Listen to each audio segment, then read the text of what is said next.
To me, I wasn't buying it. There was something that was fake about him. Months before Eddie Van Halen passed away, he asked Sammy Hagar for a serious promise. It wasn't casual, it was personal, and Eddie wanted it kept secret from everyone. Not the fans, not the band, not even his brother Alex Van Halen. At the time, Eddie and Alex had not spoken in years. Even so, Eddie still held on to hope. In one emotional conversation, he told Sammy about a dream that never left him, a final reunion tour with everyone together again. One last run on stage to remind the world what they had created. Eddie was completely whacked out off the charts on alcohol and drugs, and poor guy, I mean, he was really in bad shape. I thought he was going to die. Eddie believed he could still make it happen. He told Sammy that once he beat his illness, they would turn the amps up again and make noise like old times. Sammy understood how much that meant to him. When Eddie asked him to keep it private, Sammy agreed.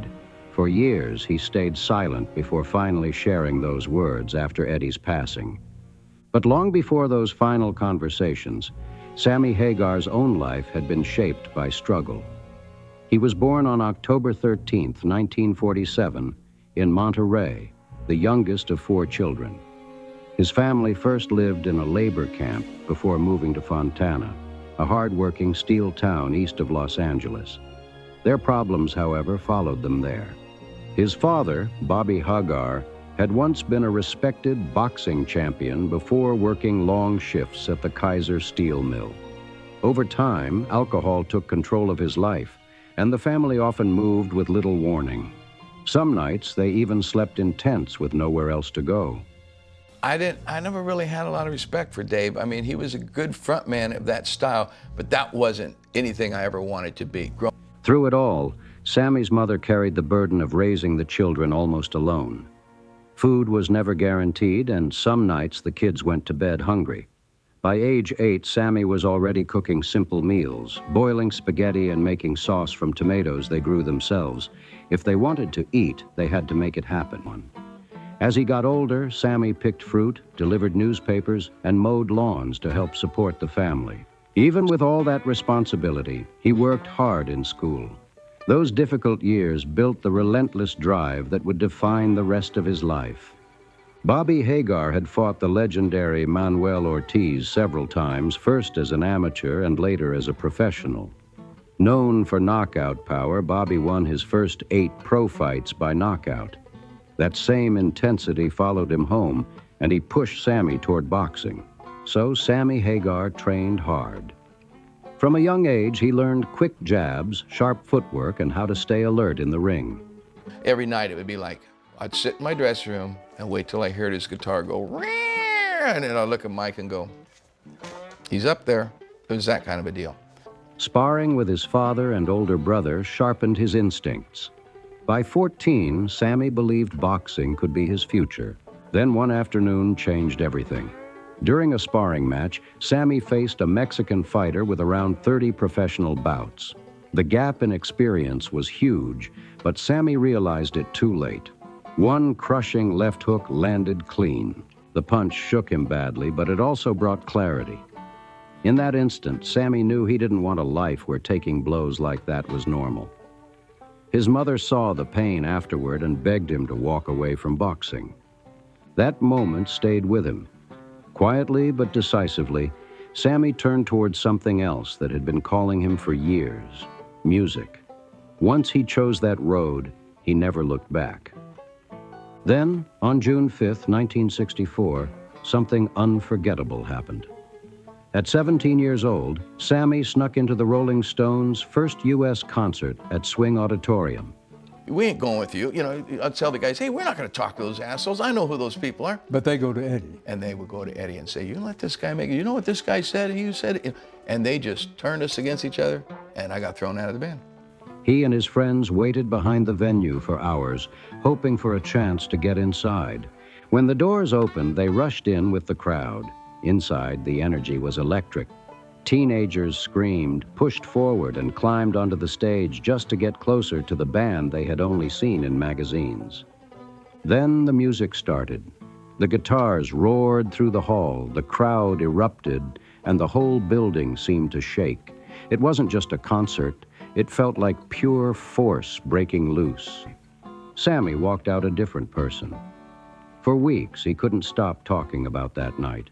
Something inside him had changed. Music had grabbed him harder than anything ever had before. In that moment, he realized rock wasn't something to watch from the sidelines. It was something Sammy Hagar wanted to live. Nearly a decade later, in 1973, Sammy was still chasing that same feeling. He was singing with a small San Francisco cover band, playing anywhere they could get a stage. Life was far from glamorous. Money was tight, and Sammy worked odd jobs just to survive. Some days he washed dishes, other days he took whatever work he could find, all while hoping the next show might change everything. You know, and a guy like Dave was never somebody that I'd say, oh, I want to be like that. And truthfully, Dave, what I found out later, was really into me in Montreux. Then one night, fate quietly entered the room. A respected guitarist named Ronnie Montrose had recently left the Edgar Winter Group and was searching for a singer for a new hard rock project. While scouting talent, he happened to see Sammy performing live. Almost instantly, Sammy's voice caught his attention. Within days, Montrose invited him to join the band. Sammy was only 25 and had never recorded a major album. Just days earlier, he had been worrying about bills and dishwashing jobs. But the moment Ronnie Montrose walked into that room, Sammy felt life shifting again. The road ahead suddenly looked very different. Montrose was no ordinary musician. He had a reputation strong enough to open doors in the industry. By 1973, he was already earning royalty checks that felt like a fortune at the time. Sammy knew this chance was rare, so he gave it everything he had. The band released their debut album, Montrose, in October 1973. At first, it did not explode commercially. It only reached number 133 on the Billboard chart in the United States. But then something interesting happened.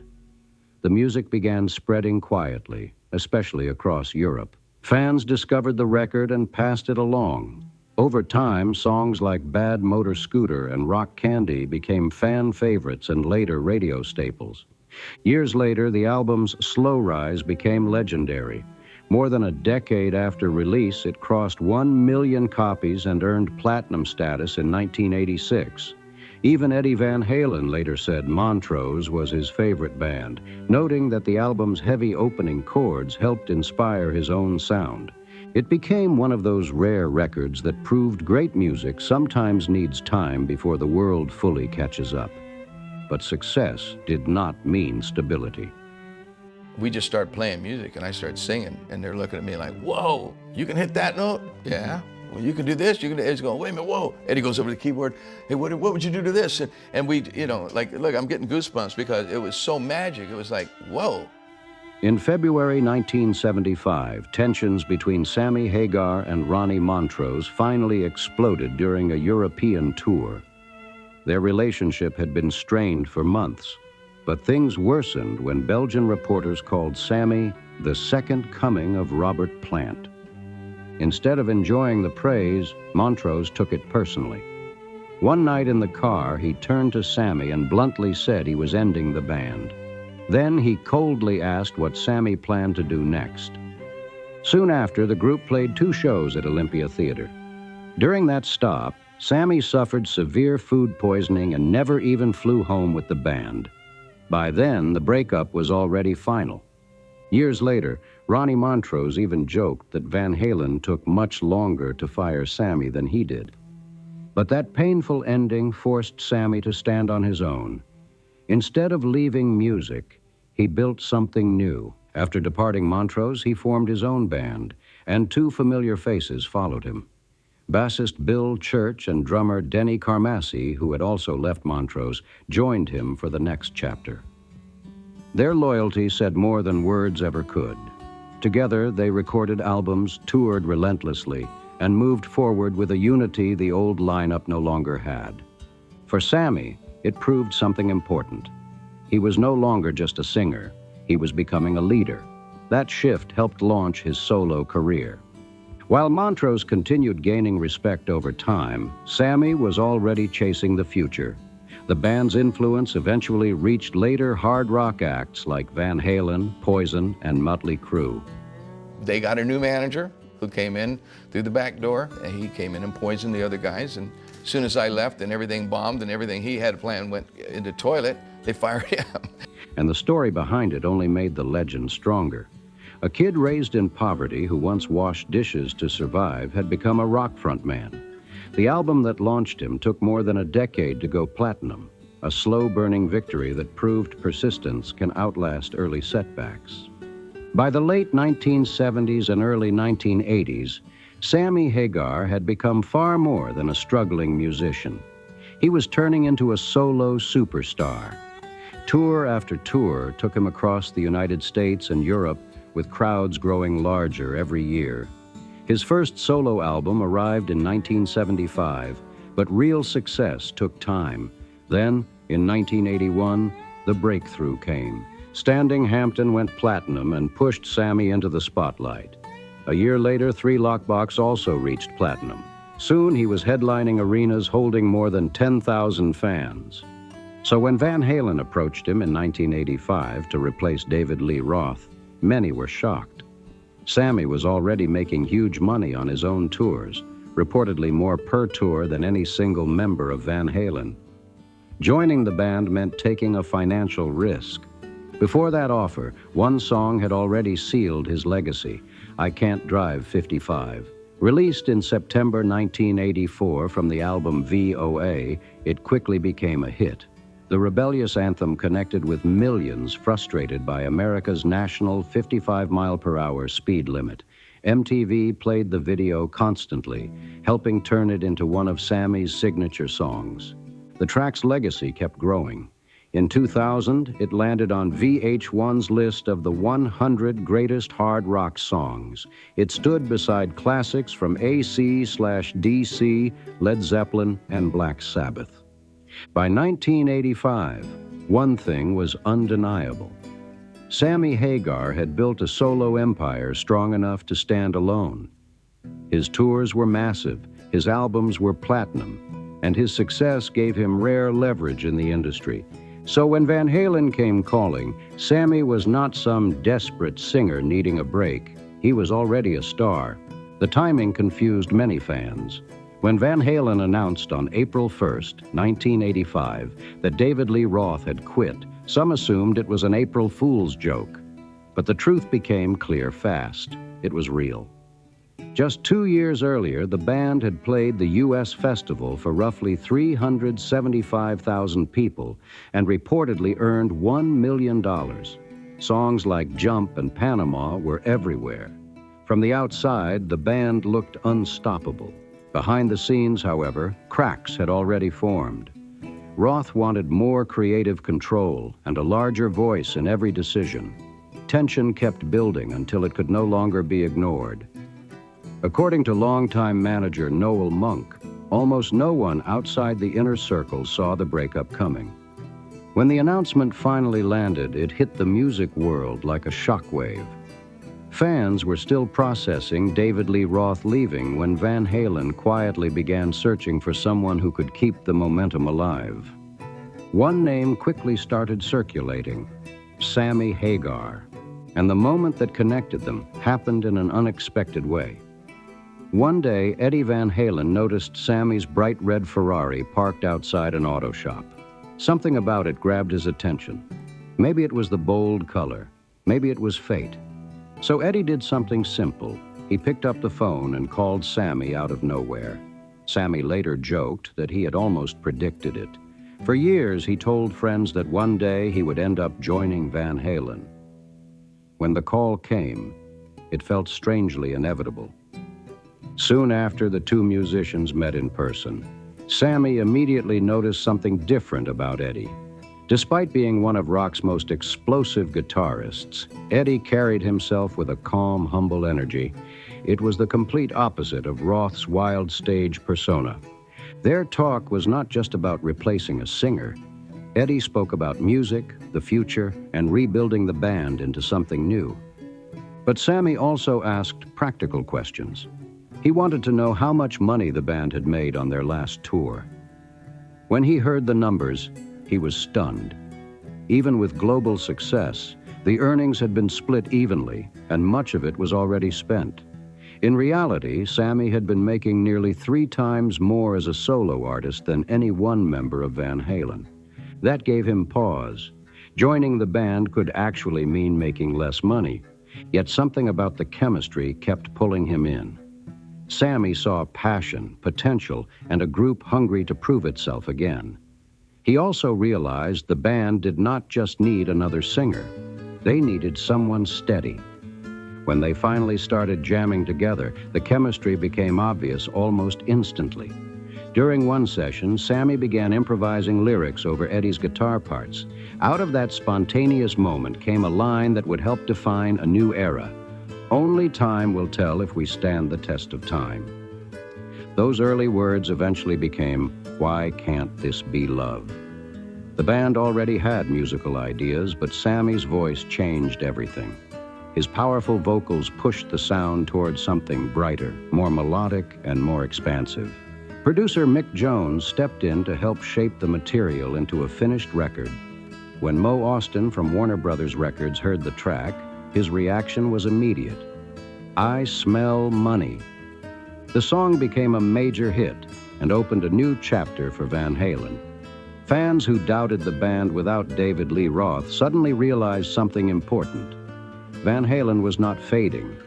They were evolving. Recording the album pushed Sammy Hagar even further. During one vocal session, Mick Jones urged him to hit notes higher than ever before.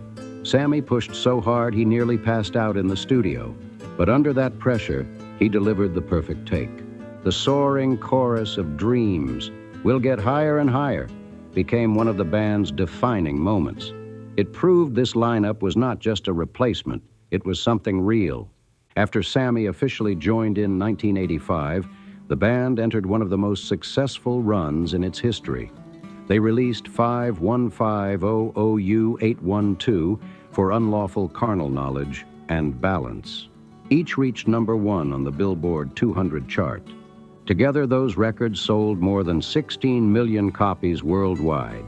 Tours grew bigger with every release, filling arenas and stadiums across the world. By 1996, Van Halen had achieved something no other rock band had done before. They became the only group whose 2 different lead singers each delivered 4 straight #1 albums. It silenced many critics who thought the band would collapse after Roth left. The praise matched the sales. In 1991, For Unlawful Carnal Knowledge won a Grammy Awards for Best Hard Rock Performance. The Van Hagar era was not only commercially huge, it earned respect as well. Their first single with Sammy, Why Can't This Be Love, became a global hit and earned gold certification in the United States. For those predicting disaster, the success was impossible to ignore. Instead of collapsing, Van Halen had opened a new door. From 1985 to 1996, they delivered 11 years of relentless touring, chart-topping albums, and constant reinvention. Even though the partnership ended in 1996 amid tensions between Sammy and brothers Eddie Van Halen and Alex Van Halen, it remains one of the most powerful chapters in the band's history. Few bands have ever matched that kind of sustained success. What made those years even more special was how Eddie Van Halen seemed to flourish beside Sammy Hagar. For the first time, Eddie had a singer who could match the melodic ideas he constantly heard in his head. That freedom opened the door to more ambitious songwriting. Songs like Dreams and Love Walks revealed a richer, more layered sound than the band had explored before. Mick Jones played a key role, encouraging experimentation and helping shape the new direction. Many critics later called it one of the most creative periods of Eddie's career. Interestingly, this shift came after the band stopped working with longtime producer Ted Templeman, whose earlier work had helped define Van Halen's classic sound. What seemed like a setback became a turning point.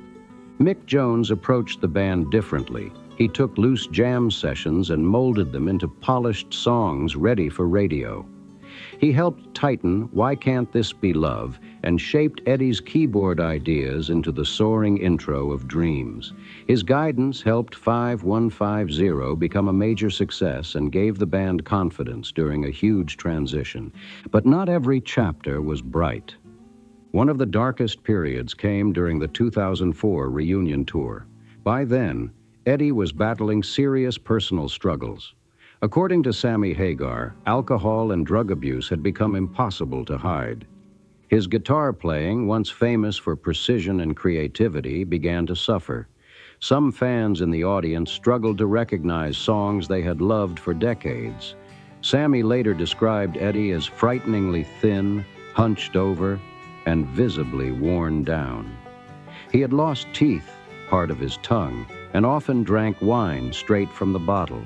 One disturbing story even involved Eddie smashing windows on a private jet with a wine bottle during a heated outburst. For Sammy, the tour became terrifying. At one point, he seriously considered leaving after only 40 shows, but huge financial penalties made him feel trapped. What should have been a triumphant reunion became one of the most painful experiences of his career. By 2002, Eddie Van Halen was declared cancer-free. But the relief did not last. The disease later returned, this time affecting his throat. Multiple surgeries and years of hard living left him visibly weakened, helping make the 2004 tour difficult for everyone involved. Before each show, Sammy Hagar developed a quiet ritual. He would sit alone in his dressing room and listen for Eddie's guitar. He was not listening for a warm-up. He was listening for reassurance, hoping Eddie could still play. That painful habit revealed how much fear had taken hold. Sammy worried Eddie might collapse on stage or die in front of thousands of fans. Years later, he called the tour one of the worst experiences of his life. Yet his respect for Eddie never disappeared. He still remembered Eddie's kindness, his genius, and the spark that once drove Van Halen forward. It was a reminder that even legends can become fragile when life pushes too hard. Strangely, the cracks in the band had started years earlier over something small. In June 1996, the breaking point came during work on a song tied to the film Twister. On the surface, it was just an argument over a lyric, but months of tension had already pushed everyone close to the edge. Eddie wanted one line changed because the film's director did not want the song too closely tied to the movie. Sammy disagreed, believing the lyric worked as it was. What began as a creative debate quickly exposed how thin everyone's patience had become. Then Eddie called Sammy and delivered the news bluntly. He was fired. According to Sammy, Eddie added that if Sammy wanted to act like a solo artist, he should go be one again. After nearly a decade fronting the band, Sammy was suddenly out, but the story did not end there. Soon after, Eddie drove straight to the home of David Lee Roth. Within a week, Eddie and Roth were back in the studio recording songs for Best Of, Volume 1. Fans were stunned, and rumors spread fast. For Sammy, it felt like betrayal. He had received no warning that a reunion with Roth was even being considered. Everything had happened quietly behind closed doors. Then on June 16, 1996, the phone rang again. Eddie repeated the same accusations, that Sammy never listened and acted like a solo artist inside the band. A partnership of nearly 10 years ended in minutes. 10 days later, on June 26, 1996, Van Halen made it official. Sammy Hagar was out, and David Lee Roth was back. The sudden firing became one of rock's most controversial breakups. From Sammy Hagar's view, it happened behind closed doors, with little warning to the man who had helped deliver 4 straight #1 albums. But the roots of the split went back years earlier. In October 1993, the band lost longtime manager Ed Loeffler after his battle with cancer. Loeffler had long been the quiet force holding Van Halen together. He understood their personalities, eased conflicts, and kept tensions from boiling over. Without him, the balance changed. His replacement, Ray Daniels, never built the same relationship with Sammy. Trust faded, arguments sharpened, and Sammy began feeling like an outsider. Losing Loeffler had not just meant losing a manager, it meant losing the peacekeeper. Around that time, the band discussed releasing a greatest hits album. Sammy hated the idea, seeing it as a sign the band had run out of new ideas. Still, label pressure pushed the project forward. Then frustrations grew worse. A Sammy song planned for the Twister soundtrack was replaced by Respect the Wind. Another song, Humans Being, made the soundtrack but became tangled in the lyric dispute that helped trigger the breakup. Sammy felt pushed further aside. By then, the split seemed almost inevitable. But Sammy's story did not end with Van Halen. In fact, it was about to take an unexpected turn. In 1996, the same year he left the band, Sammy opened the Cabo Wabo Cantina. What began as a fun beachside club soon sparked a larger idea. He partnered with a family distillery in Jalisco and launched Cabo Wabo Tequila. At first, many dismissed it as another celebrity side project, but the numbers quickly changed minds. In its first year, the tequila sold about 37,000 cases, far beyond expectations. By 2006, sales had surged to roughly 147,000 cases, making it one of America's top premium tequila brands. The success was not just Sammy's name. Customers praised the quality and awards followed. By then, Cabo Wabo was generating around $60 million in annual revenue. What started as a nightclub idea had become a serious international business. Sammy did more than lend his name to it. He built a full identity around it. Fans were not just buying tequila. They were buying into the same bold spirit that defined his career. Then came the stunning payoff. On May 7, 2007, Sammy sold 80% of Cabo Wabo to Grupo Campari for $80 million. Later, he sold the remaining share for another $11 to $15 million. In total, he walked away with nearly $95 million.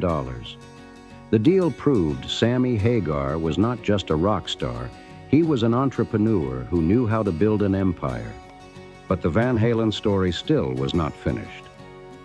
In October 2024, Alex Van Halen released a memoir titled Brothers.